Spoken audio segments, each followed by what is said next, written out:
so អញ្ញនគាត់ញ៉ាំទឹកដោះប៉ប៉ែ brand Royal Oats នេះលេខ2នេះចូល4ខែហើយតាំងពីគាត់6ខែរហូតដល់ពេលឥឡូវគាត់9ខែអ្នកទាំងអស់គ្នាពេលវេលាដើរលឿនណាស់ហើយនៅថ្ងៃម្សិលមិញខ្ញុំមានម៉ាក់ម្នាក់គាត់ឆាតមកសួរខ្ញុំដោយសារកូនគាត់ទៅតែបាន5ខែរៀបចូល6ខែហើយគាត់ប្រើ brand Royal Oats នឹងដែរគាត់ឃើញវីដេអូខ្ញុំតាំងតែពីអនញទៅតកើទៅអ្នកនរគ្នាហើយគាត់ឆាតមកសួរខ្ញុំព្រោះអីគាត់ចិត្តដល់ពេលដូរចូលលេខ2នេះហើយគាត់ខ្លាចកូនគាត់ពេលដូរលេខទៅ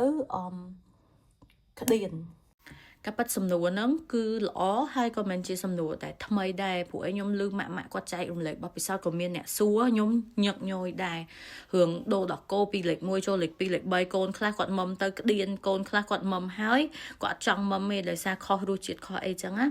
អាហ្នឹងខ្ញុំអត់ដឹងដែរសម្រាប់ទឹកដោះគោប៉ុន្តែទឹកដោះប៉ប៉ែ brand Royal Oats នេះខ្ញុំប្រើតាំងពីកូនទី2មក West រហូតដល់អនញនគាត់ដូរមកភ្លាមពេលឥឡូវគាត់ដូរមក4ខែណាតែពេលដូរភ្លាមហ្នឹងក៏គាត់អត់មានថាប្លែកអត់ព្រមអីដែរអញ្ចឹងខ្ញុំគិតថារសជាតិវាដដែលទេទោះបីជាគេដូរលេខគេបន្ថែម ingredient ដើម្បីឲ្យសមស្របមួយអាយុកូនយើងអញ្ចឹងមិនយើងត្រូវដូរលេខនៅវ័យកូនយើងណាមួយគឺយើងត្រូវដូរលេខហ្នឹងដោយសារគេថែមរូបមន្តអីហ្នឹងឲ្យត្រូវសមស្របមួយអាយុគាត់អញ្ញដែលមានបញ្ហាក្តៀនឬក៏រាកវ៉ែក៏ដូចគ្នាអញ្ចឹងម៉ាក់ដែលសួរខ្ញុំហ្នឹងចាំមើលកូនខ្លួនឯងផ្ទាល់ណាតែខ្ញុំគិតថាគួរតែអត់មានបញ្ហាអីទេមួយទៀតខ្ញុំសង្កេតឃើញថាឥឡូវហ្នឹងទឹកដោះប៉ប៉ែក៏មានការស្គាល់ច្រើនពីអាណាព្យាបាលច្រើនខ្ញុំចាំបានថាការខ្ញុំឲ្យវ៉ែញ៉ាំទឹកដោះប៉ប៉ែដំបូងនៅខ្មែរយើងអត់សូវគេនិយមឲ្យកូនញ៉ាំទឹកដោះប៉ប៉ែទេ